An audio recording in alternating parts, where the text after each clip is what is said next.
our agenda today, we've got some talking points that we're going to stick to. And our industry expert that is going to be sharing his wealth of knowledge with us is Mr. Jeff Leake. He is the gentleman, you should be able to see his name. He's got an image of Mount Hood behind him there. Jeff has been involved in optical gas imaging since it was first created. So he is one of the most knowledgeable people about the technology and the its applications for the oil and gas industry. With that, we will get right into the subject matter. Jeff, first, would you mind giving us a little introduction to yourself and maybe your background in optical gas imaging? Yeah, certainly. So first of all, thank you everybody for attending and participating in this. We certainly appreciate your time. I've been involved in the manufacturing and sales of thermal imaging cameras for 35 plus years, and been very actively involved since the inception of optical gas imaging started about 20 years ago. And I was involved in that with a couple of other companies that were based out of Santa Barbara, California at that time. So I'm actually based in Texas at our office here. So the picture you saw of Mount Hood is not in my backyard. Anyway, but if you've never been to the Hood River area, certainly a beautiful area to go up to see the gorge, that's for sure. So I'm located in the Dallas area, and just to kind of take you back a little bit in time, when optical gas imaging first got started, about 20 years ago, there was a gentleman that had contacted me about the use of thermal imaging cameras to actually be able to detect a gas plume or a gas cloud. The reason for that was he actually had a family member who was killed in an accident when a gas cloud actually essentially ignited, and his family member was involved or a part of that. So he started to seek out basically a way to see if there was any way that that could be avoided in the future, and was kind of on a mission.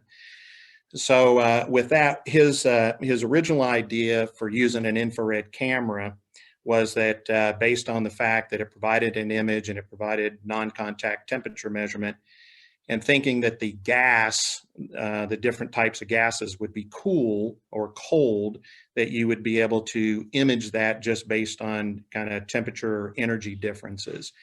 But I quickly explained to him that that was not the case. And interestingly enough, for the 15 years prior to that, I'd done lots of demonstrations of infrared cameras in refineries and petrochemical plants, mainly looking at pipe racks that were had aluminum sheeting or aluminum wrap around it that are insulated pipes.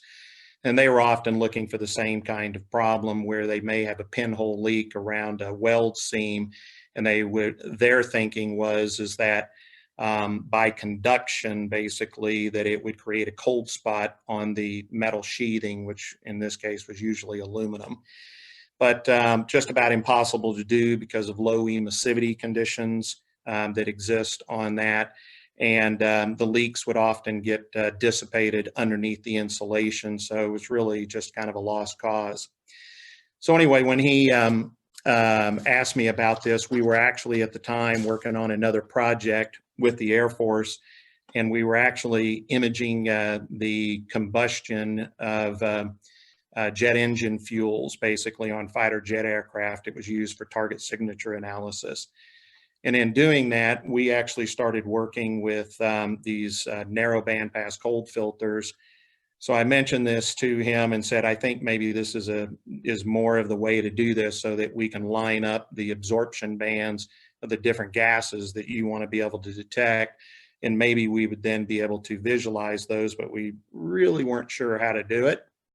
So what we proposed and what we ended up doing was providing what's called a pore-filled liquid nitrogen cooled camera. So it has a dewar, you pour liquid nitrogen into it, you put a detector in the bottom of it, basically gets to cryogenic temperatures. You put a lens on that, and what we did is we basically got a whole bunch of narrow bandpass cold filters where we looked at the various gases and said, okay, we think a peak is about here, so we'll narrow that filter down to this kind of region of wavelength, and maybe you'd have some, chance of being able to see it. So we packaged all of that up, sent them to this gentleman who's here in Texas as well. He got the system and did some testing, and he literally took the filters that we provided, these little 1-inch diameter filters, very thin, and taped them onto the front of the lens. And he called us about 2 weeks later and said he had no luck trying to see propane or methane or butane or ethane, any of those. And he said, hey, but one thing I did kind of notice, I took those filters and I put them on the back of the lens, and I noticed that the image got a little bit better. It seemed to be more sensitive. And he said, hey, could we do anything to increase the sensitivity? So we immediately said,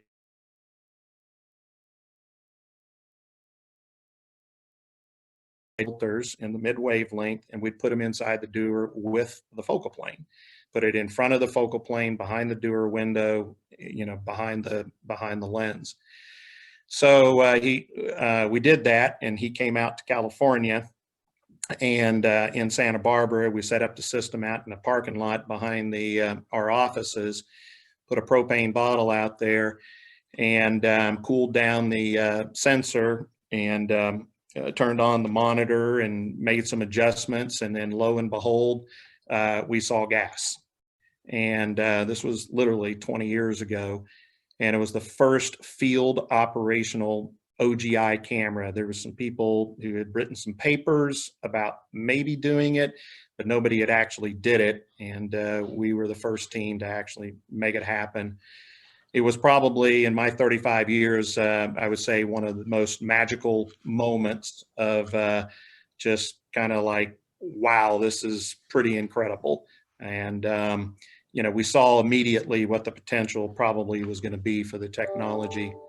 So anyway, just from there, just to kind of bring the story a little bit forward, it took from that point in time about 3 years to then build up a camera with this narrow bandpass cold filter into what's called an integrated dewar cooler assembly, which is more of what the cameras are today. And it took another 4 to 5 years basically to convince industry and the EPA that this was something that could be used for leak detection and repair. And this gentleman worked feverishly to basically make that happen, and eventually he did. And it got listed in the National Registry and created what is called Method 21 in the alternate work practice, so that companies and organizations could use the technology to be able to go out and do their LDAR inspections as an alternative to using sniffers. And, because you could use the cameras, they were much faster. You could see these leaks at much further distances, certainly in elevated places and places that it was very difficult to get to or required significant amount of scaffolding and very expensive. So it really made a difference. It was just about that time, at that point in time, when the company that I was working for at the time, we were building these cameras for this company, that FLIR stepped in and actually purchased that company. And about a year later, they developed out of what was called the mill cam at the time, a little military handheld camera that was left-handed, and an eyepiece on it. They actually built the first, what was at that time called the Gas Find IR. And that's what started essentially the handheld infrared optical gas imaging business. So today, OGI or optical gas imaging with mid-wavelength detectors is probably highest use wave sensors behind persistent security and surveillance systems and manned and unmanned aerial platforms. So anyway, that's just a little background on the evolution, basically, of OGI. Jeff, that was so long ago. What was the resolution back then? So the resolution at that time was a 256 by 256, and it was a 25 micron pixel pitch indium antimonide or INSB detector array. I would have thought it would have been even less than that, but nice. And where are we at I'm sorry. today? Where are we at today with the resolution of the sort of leading edge cameras? So the leading edge cameras today would be what we call full VGA resolution, 640 by 512. And these are now what are referred to as hot midwave infrared detectors. INSB detectors are still available. As a matter of fact, when that first handheld GF320 was introduced, it's a 320 by 256 array with a 20 micron pixel pitch. Still being used today. It's also being used in other competitive handheld cameras. And our company was actually the first to move forward to full VGA resolution 640 by 512 a couple of years ago. And again, with a 15 micron pixel pitch and using a hot midwave detector versus a indium antimonide detector that required it to be cooled to liquid nitrogen temperatures. Man, that is a wealth of interesting information with that background story. Let's move on to the second talking point, and that is applications and use cases. I guess just from what you're seeing in the industry right now, how is optical gas imaging being used? What are some of the applications? And I guess where are some of the most promising areas of use for this technology? Well, before we go on, actually, I did want to cover some of the advances in the OGI technology, if you don't mind me just backing up just a little bit. And just to make sure to kind of play on what Craig just asked there. And again, just a review, we started off with indium antimonide detectors in the mid-wavelength. Over the course of this 20 years, we've also moved into what are called SLS detectors, strain layer superlattice structure, which is in the long wavelength. There is a lot of other gases that can be detected in the longer wavelengths from 8 to 12 microns. So that has happened. And then the advancement certainly of hot midwave infrared detectors. And the importance of that is, a couple of things is that the hot midwave infrared detectors, unlike the INSB, they operate at a temperature that's about 150 degrees Kelvin instead of 77 degrees Kelvin. And so what ended up happening is we were able to reduce the size, weight, and power requirements of the integrated Dewar cooler assembly, which enabled us to be able to miniaturize the technology significantly so that it literally fits in the palm of your hand now and, weighs, a pound or less. So that was really significant. The other thing that came out of that was better reliability. These INSB-based detectors required generally a rotary cooler that gave you about 10,000 operating hours. And today's hot midwave detectors actually give you 20 to 25,000 hours. And this was born out of basically the U.S. government, the Department of Defense, wanting to increase reliability on midwave cameras because they use them for real long range persistent security and surveillance. And they're also used for border security. And these, with only 10,000 operating hours and having to service these coolers, and what would happen is you'd have to send these things back about every 14 months to have them serviced. Now, in OGI applications, you don't use the cameras 24 hours, but over the last few years, companies have actually started using these for fixed mounted continuous process monitoring and safety applications. And so they are starting to use these cameras 24 hours a day. And that's why the importance of being able to use a high reliability cooler is very, very important in the application. So that's a very major advantage. The other thing is we mentioned resolution. Again, we've moved from 320 by 256 to 640 by 512. That provides 4 times the number of pixels. You have 327,000 pixels versus 82,000 pixels. And that results in the clarity and the sharpness of the imagery that you're seeing right now before you.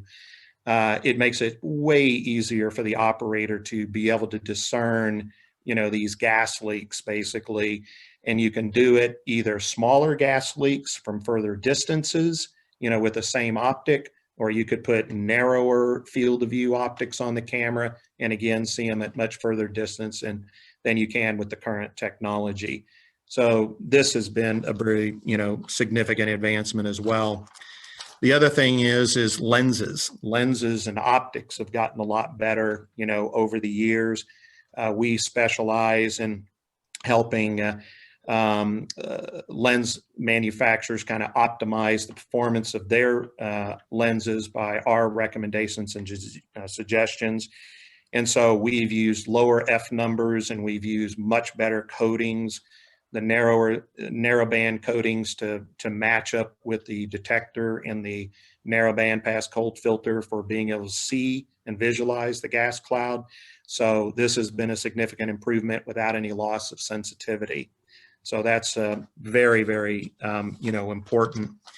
And then the other thing that's happened is we have improved the amount of types of interfaces, moving away from just camera link, digital camera link, which was a standard forever, and NTSC or PAL, where today we have MPEG, we have H.264 IP video streams, we have USB, we have HDMI, all of that has been, big advancements in the technology.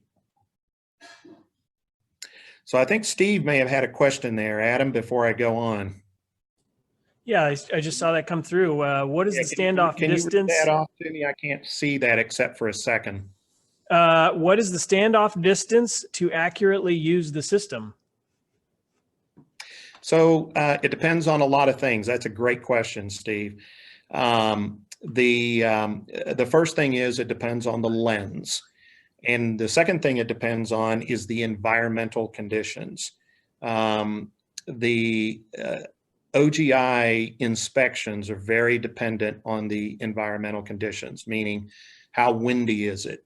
Is it significantly overcast? You generally don't want to do this in rain, sleet, or snowing, kind of situations. So if you had a still environment, thank you very much, Adam, for bringing this one up right here. This is a kind of a really good little video that we actually recently did for a customer. That's a propane bottle and with just a slight opening, probably at about 60 grams per hour, put a little valve on there so we can control it. So in this particular one, the wind speed was about 15 miles per hour coming from in this particular case, the north to the south. And we set this bottle out at 25 feet, then we went to 75 feet, then we backed it up again. We went to about 100 or 150 feet. We ultimately ended up at about 310 feet. These are actually runways and taxiways out at a small regional airport that we did this. But Steve, I mean, I've done applications from airborne platforms like helicopters, manned helicopters. And we've been able to see, good size leaks, obviously under pressure. These are, buried pipelines and, so pretty good size leaks, and have seen those from a half a mile away. Obviously, the more telephoto lens that you use, then the further the distance. So generally, the combination of all of those things and having a good thermally contrasted background is very, very important. You'll notice almost on all the specifications on OGI cameras, They usually indicate that you want about a 3 degree or between 3 and 5 degrees centigrade delta T between the gas and the background, because OGI is two separate things. The first thing is using the filter basically to look at the absorption of the gas cloud. The second part of it is basically the contrast in temperature between the gas and its background. The better the uniformity of the background and the warmer it is or the colder it is from the gas, there's a separation is, the stronger basically the image signal, you know, and visualization appears to you. So Steve, I hope that answers your question. Yeah, Jeff, that's good. And I think you've inadvertently answered my second question too. So thanks for that. Oh, okay, great. All right, good. Was there any other questions from anybody else? Since this is kind of an open forum, the question that Steve asked is a term that I'm not familiar with, chromatographic. What is that? My question was to do with whether this is a pure thermal system or whether there's actually the ability to analyze, like, let's say if you have a gas cloud that is a mix of gases, whether it provides any indication of what those gases might be. So, but you answered it in, you know, previously, it's, you know, thermal, pure thermal imaging. Yeah. Which is exactly fine. Right. These mid-wave cameras, we use a narrow band pass filter between basically 3.2 and 3.4 microns. And in that wavelength, there's 23 different hydrocarbon gases that you can visualize, but there's no way to, with the camera only, to be able to differentiate that one is methane, one's butane, one's propylene, ethylene. There's no way the cloud to the camera looks exactly the same. Now, what has happened is we work with other companies that are technology partners. And we have a specific technology partner that takes some of our cameras, and what they do is they basically put a scanning mirror in front of the lens of the camera. And essentially what they do is they literally scan and they stop the mirror at individual discrete wavelengths. And by doing that, they're actually able to see the peak absorption. So you can, in fact, mix the gases, and they can essentially say, yes, these two gases are methane and, you know, butane, right? And they would actually be able to speciate the gas. But we, with a core technology that we provide, we're unable to do that. Jared had a question kind of along the same lines, is are we able to quantify the leak in addition to detecting it? No, we are not. But again, we have technology partners using video analytics and IoT software that are doing just that very thing. And that is, you know, kind of for the industry right now. There's another question that comes up that we talked about that we might talk about in the end, is what are the advancements going to be in the future, basically, for optical gas imaging. And that is really kind of what I call the golden ring, or the holy grail, is to be able to optically, you know, be able to quantify, you know, the leak. So we are talking to many different organizations, and there's a major project right now being funded by the Department of Energy that it is basically to do that very thing. It's been done for fixed mounted continuous monitoring OGI systems and to handheld systems that are steady state, not moving around. You have to fix mount it to basically create a fixed mounted system. But the next big holy grail is to be able to do this from an aerial platform where you can colorize the gas leak, and then you would be able to give some indication of quantification without having to use a TDLAS laser system or, you know, a sniffer type system, that you'd potentially be able to do it all optically. You know, it still may be that may not be achievable, and the other sensors are needed for verification. but, it could be kind of a synergistic, kind of a symphonic thing with a multi-sensor system that has to do it all. But that's definitely where the industry is heading. Carl chimed in with a similarly aligned question. Carl, if you're there and you have a mic, you want to just unmute yourself and ask away. Otherwise, I'd be happy to read it aloud for you. No, sure. Jeff, you may have just covered it, but I was curious. You said you were using third-party suppliers. Do you or the third-party suppliers provide a software support package that might alert the operator that the sensor is actually picking up a leak? And the reason I ask that question is Yes. because if I'm doing a pipeline survey with a fixed wing aircraft, Yeah. I'm going to be flying 30 knots or faster with that aircraft. I don't want to rely on the operator to use the A1M eyeball to detect it. I would want something that's a little more reliable. Autonomous. Yes. Yeah, that's a part of the Holy Grail. And you're exactly right. The video analytics and AI organizations that the other gentleman here, Chris Scully and Craig Beal and I are working with, that is exactly what everybody is reaching in. I mean, is actually obtainable. We are certainly working with some of these partners that are actually doing those very things. And the idea, there's two different ways, either from a manned platform, manned especially for linear assets, pipelines that, go well beyond line of sight, that the unmanned systems are struggling obviously with right now.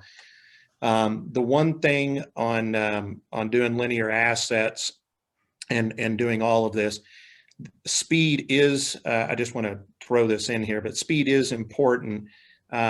Most of the aerial platforms to date that are using OGI has been helicopters because they fly slower, than typically your Cessnas, your fixed wing aircraft. You have to be somewhat cautious about how fast you're going, or you have to have the right, essentially, downward, forward looking angle. So you can't do it nadir, because you fly too fast and you basically smear the image because we're at a 60 hertz camera, right? And so that's why you have to have it at about a 45-degree angle, or a side looking or forward looking, and follow the pipeline, certainly that way.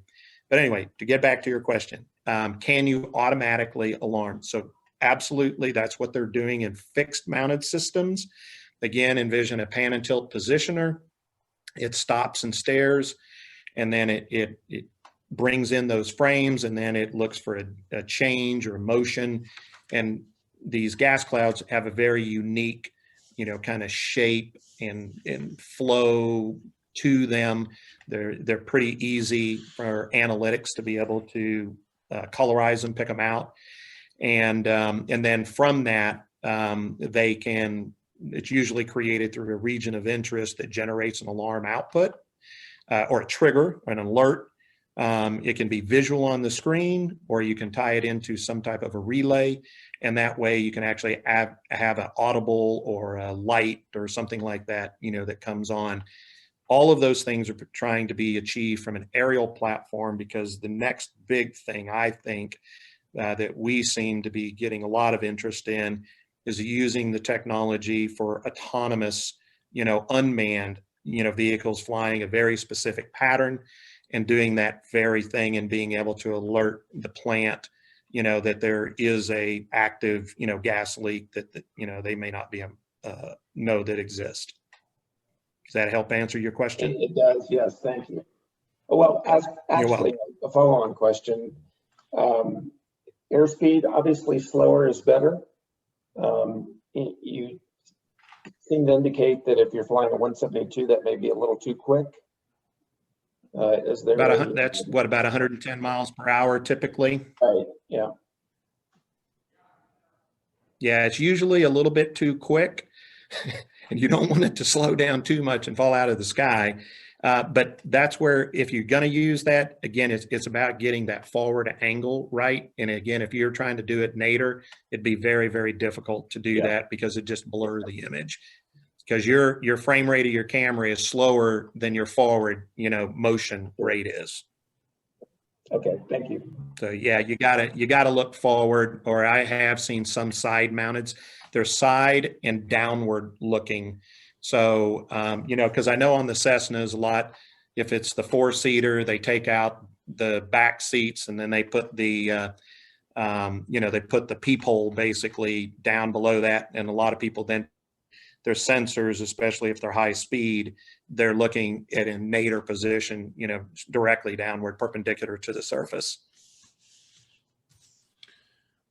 Let's skip on to the next sort of topic of discussion, in that we've kind of bounced around and covered a lot of our subjects already, which is great. Love the questions that are coming in, guys. Feel free to keep asking them at any point.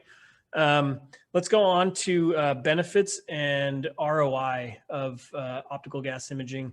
I guess from your experience with the customers that we've been dealing with, what are some of the benefits or some of the problems that they're looking to solve with integrating OGI into their operations?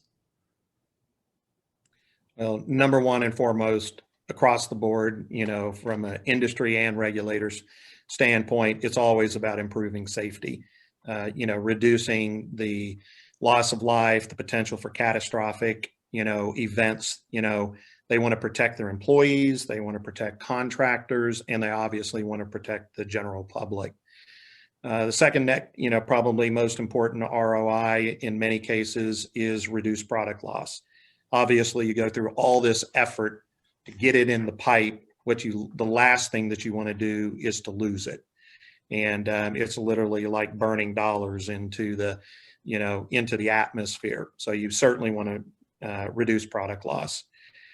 Third, obviously, and it's kind of combined, you want to meet regulatory requirements, but you also, there's goals to meet and minimize emissions.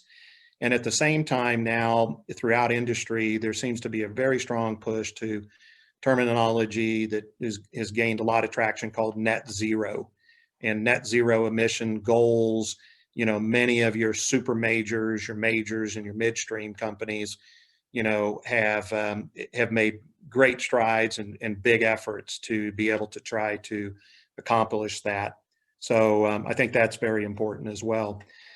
The fourth thing would be, I think in general, it's good from a public relations standpoint to be a good steward of the environment.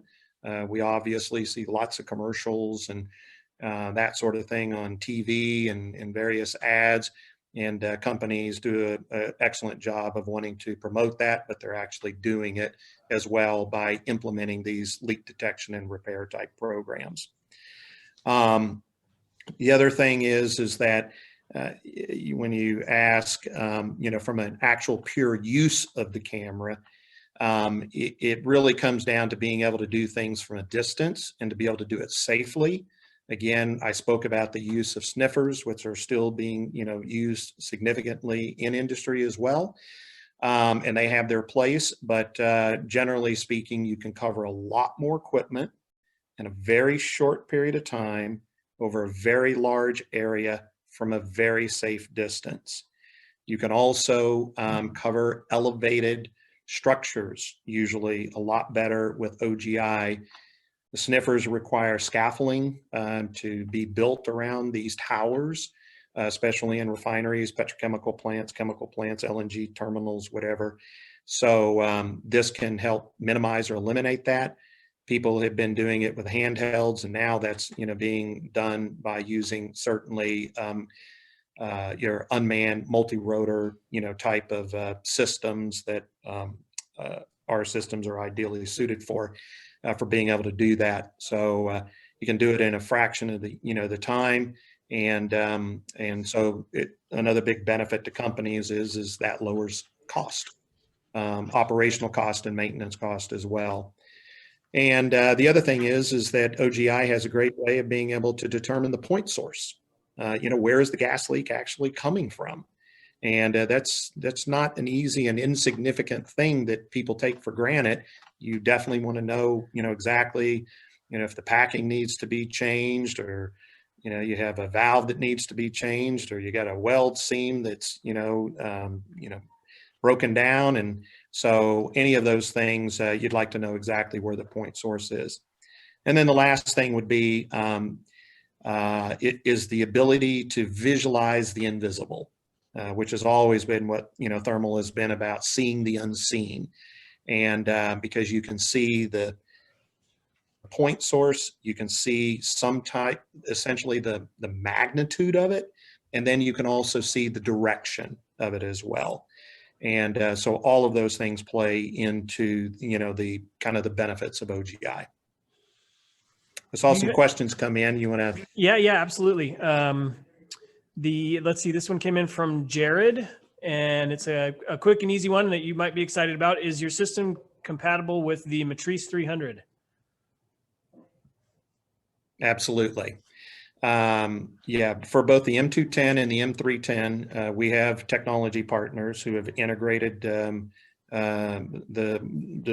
product you saw a picture of, called the Ventus OGI, very tightly integrated, both with with the export gimbal and also with the DJI controller, and so that's a pretty significant step. That's a pretty big deal. And so those are available today, and certainly we can put you in touch with some of our technology partners who are involved in that. Is this correct? That's the 210. Yep. 210. 210. Okay.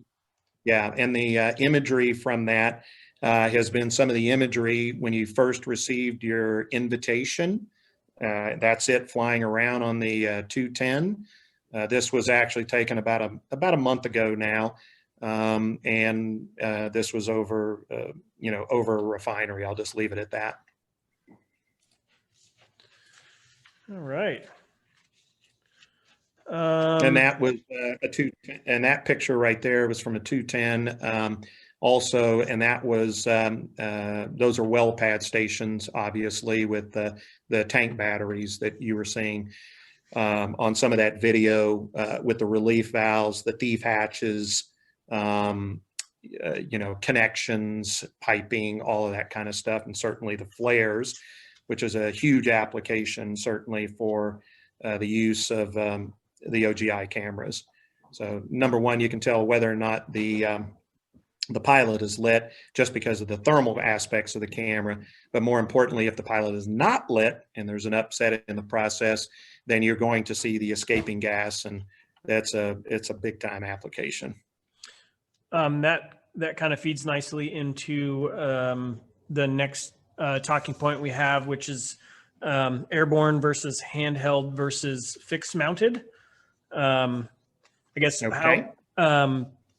What are some examples of how with each of those sort of platforms, how OGI technology is being used, and the sort of the benefits of that? Yeah, sure. Okay, well, obviously we'll start with handheld since it's been around the longest, as I told the story. It's really been the stalwart, and it's what established and validated the technology for the wide range of uses in the oil and gas industry.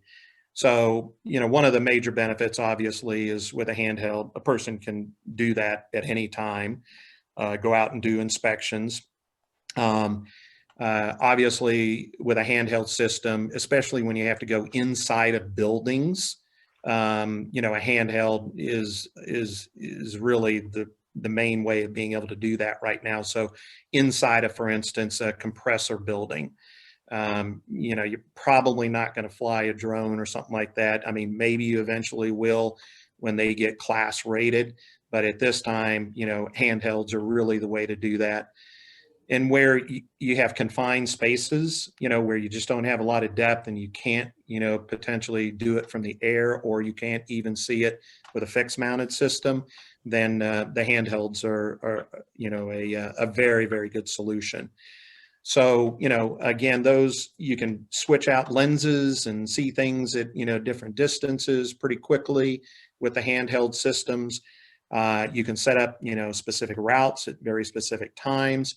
You know, there's lots of reporting software out there, you know, that is available for being able to get information, you know, back to your managers or supervisors, managers, and, you know, of the areas, and then to be able to get that information typically into a CMMS system to generate work orders. The other thing is the cost of the systems. You know, generally your entry to an OGI handheld system starts at about $75,000 and goes quickly up from there. You know, maybe $85,000, $100,000, certainly for the mid-wave cooled ones for the hydrocarbon gases, unless you're maybe looking at just one specific gas. There is a handheld camera out there that is more in the $50,000 that just methane for more close-in type of inspections.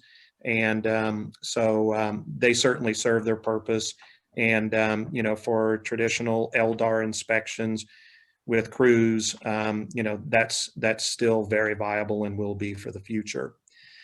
The next group would be the fixed mounted. And I think there's a lot of advances over the last 5 years that have definitely happened there. And, you know, huge benefits here is the fact that they're operational 24 hours a day, 7 days a week. Generally speaking, these are pole mounted. You want to get high in an elevated place as possible. They generally have a pan and tilt positioner. Again, it's a stop and stare as they go in a 360-degree type of you know, viewing for a unit or an area or an entire facility.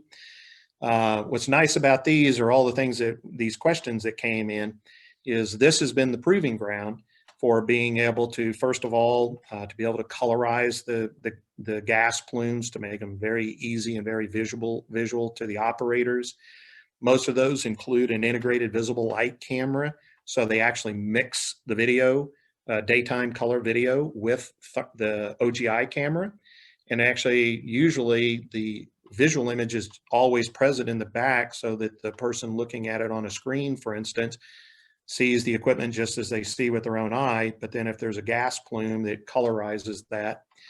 And then this is where all the advances have been made for then being able to tie it into your PLCs, your digital control systems, your process historians. You know, so you can, you know, provide alarm conditions or alert sets. You know, again, turn on lights out in the plant, or, you know, have sound alarms or sound indications. All of that can be enunciated basically from when the gas release actually happens using the optical gas imaging cameras. And then the next part of it, we have one really good technology partner who has added they've added two things actually. They've added the speciation, but they've also added the ability to be able to quantify and give some indication of concentration in parts per million.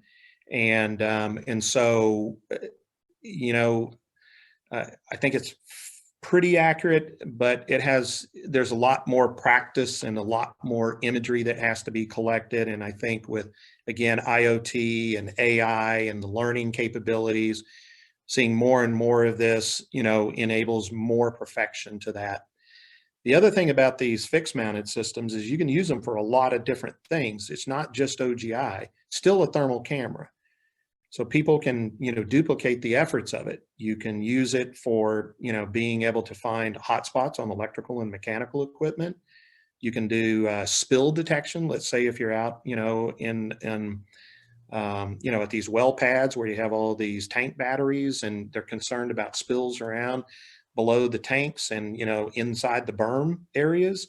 So you could detect that, you know, maybe in the combination with some moisture sensors. You can actually, you know, I've seen companies that are doing this where they do security and surveillance, somebody trying to break into their property, jump a fence, cut a fence, go in, steal equipment. They can be, they can see in the dark, the cameras still see in the dark like all thermal cameras do. So you can do the same thing. You use video analytics, you do motion detection, and you set off an alarm, call in the sheriff, and, apprehend anybody who's trying to do, things like that.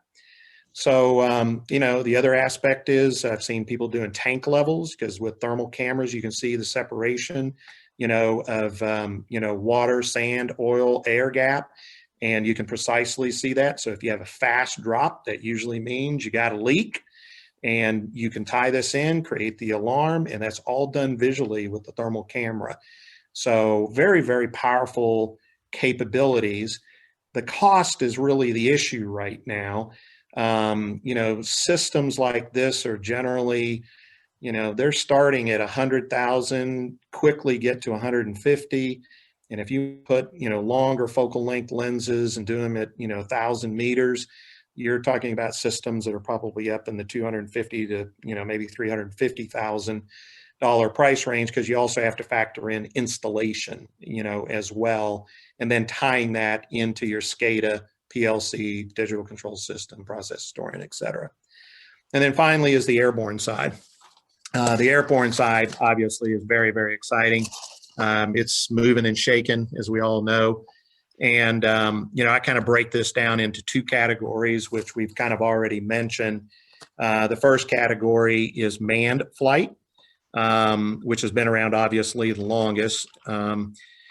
We've supplied many cameras to service companies who have been using manned helicopter flight for many years. And again, you can cover a massive area in a very short period of time. You get this great perspective from any aerial platform when you're always looking downward. You always have a great contrasted thermal background, as you've seen from some of the imagery. You've got rock, you got pavement, you got cement, you've got equipment. So really, really effective and very easy. If you know how to operate the camera, then it's really easy to be able to kind of, visualize the leaks. And a lot of times you see things and find things that you can't even find with a handheld camera, because you don't have the right perspective. When you're walking around on the ground and you're looking up and you got the sky in the background, it's tricky.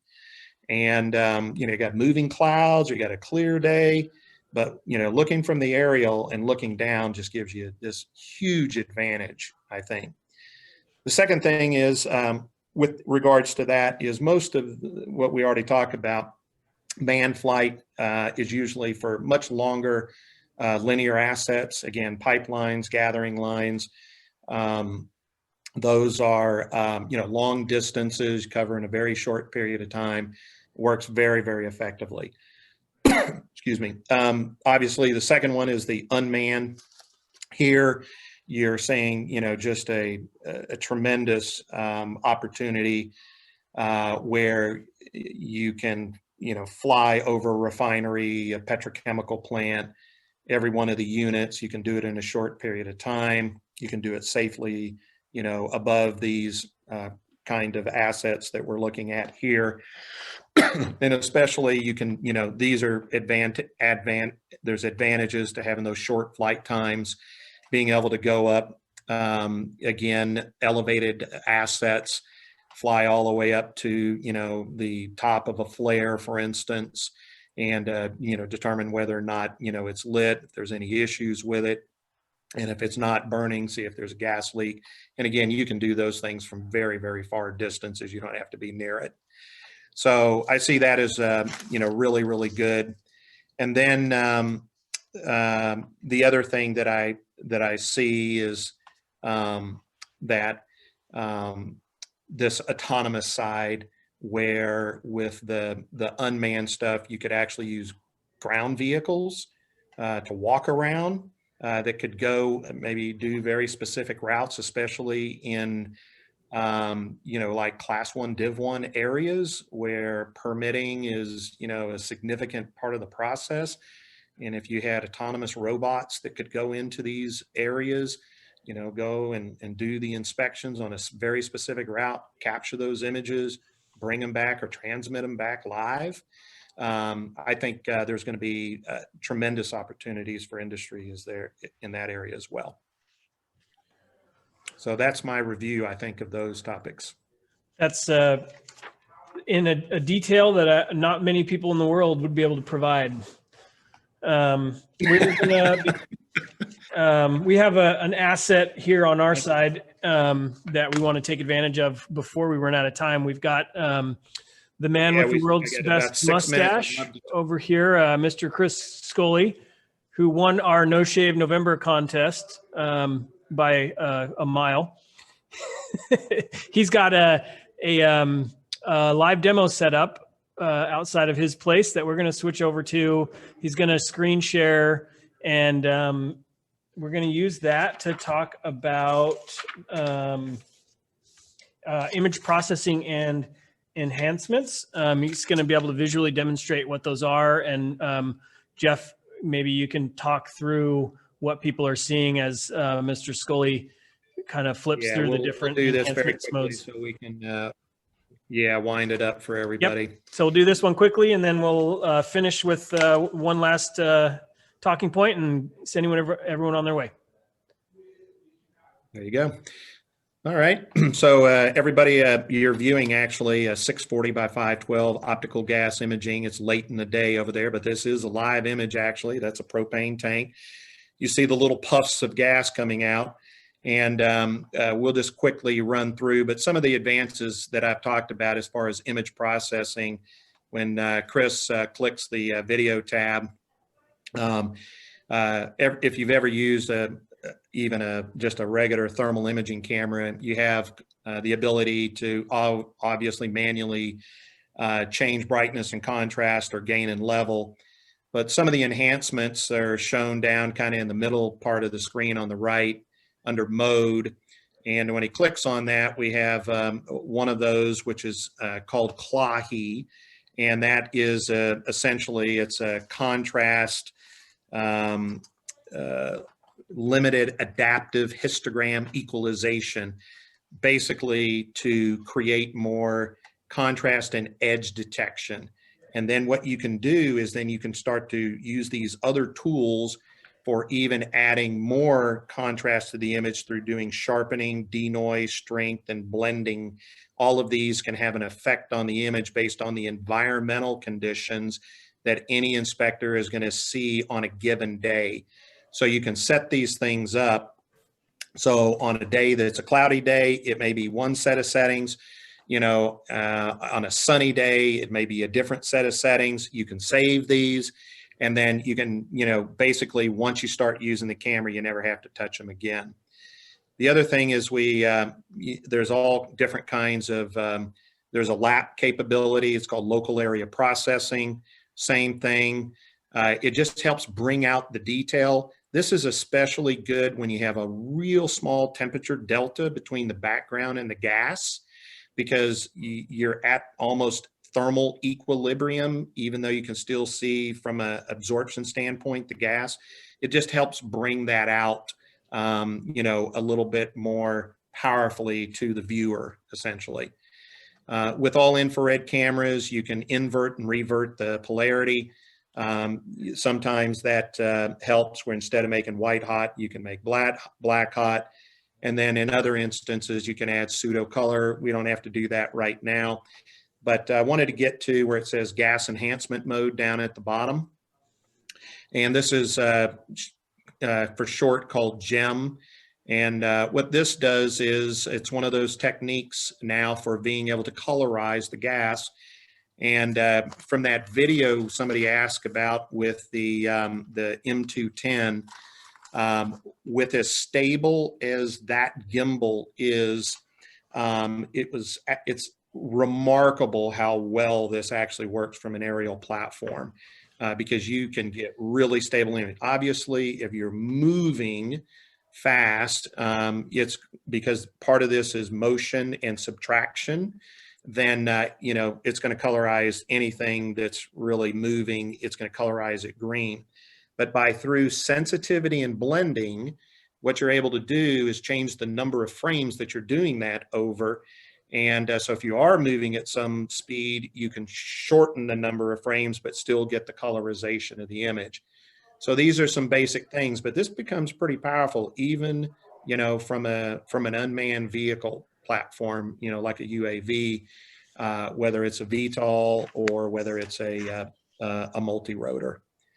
So again, these are all techniques to, again, help the operator to make sure that they find these leaks that, you know, sometimes when you're just using grayscale, which is mainly what industry uses and regulators use, even though there's 128 shades of gray, sometimes when you overlay it like this, it really brings out the detail even better. And you can actually see as it goes up and around and kind of the movement of the cloud in the corner between these two pieces of plywood, as the wind is shifting, you see plume is really changing. Does it stay on the ground? Does it elevate? What direction does it go? Really helps. And it also shows you just how much and how significant and where that cloud is.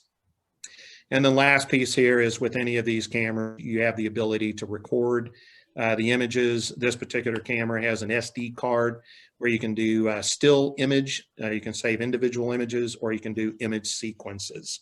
So that's a really good capability. All right, Awesome. we got 1 minute, and I just wanted to wrap this up real quick. I'd just like to share what Adam just asked. You know, what do you think the future of OGI is? And we touched on it. Number one at the top of my list is quantification of the gas plume from aerial applications, especially. It's being done obviously on the fixed mounted systems and kind of on the handheld systems. But I think being able to do that from the air is going to be a game changer. Secondly, I think the integration onto ground vehicles, actually a lot of efforts being done in that area. I think that is going to be good because it's going to allow you to be able to be in restricted areas or class rated areas. I think that's is going to be very powerful. That leads into a third thing. Third thing is I believe that we're working with partners right now that want to achieve making UAVs class rated, getting them to class 1 Div 2. With the cameras integrated so that they can fly into confined spaces and fly into restricted areas in the plant. I think that has a pretty good future to it as well. The other thing that I would say is, again, maybe moving eventually to HD. We're at VGA resolution called standard definition. And I think at some point in time, we'll be able to justify moving to HD, which would be 1280 by 1024. Absolutely breathtaking imagery. I actually built a camera for the EPA to do that many years ago. And absolutely the most spectacular thing you'd ever see. But it's just too expensive right now. And but I think eventually there'll be an opportunity to move to HD, just like we're watching on your TV with 1080p and have that kind of resolution. And then I think the other opportunities are with continuous optical zoom lenses. We're using fixed focal length lenses, and I think there'll be opportunities to be able to do optical zoom again from much further distances to see these leaks from very, very safe distances. And then lastly, AI is just, you know, in video analytics and software in general, and applying this to our imagery and what the capability of the base technology is going to be, again, a very powerful game changer. It's going to allow us to see things that we've never been able to see before and be able to store that and then create actionable events like work orders and work requests and the things that people need to get, you know, work done and to fix problems. And I think that's kind of where I see, you know, things going in the kind of near and certainly far future. So thank you all for your attendance today.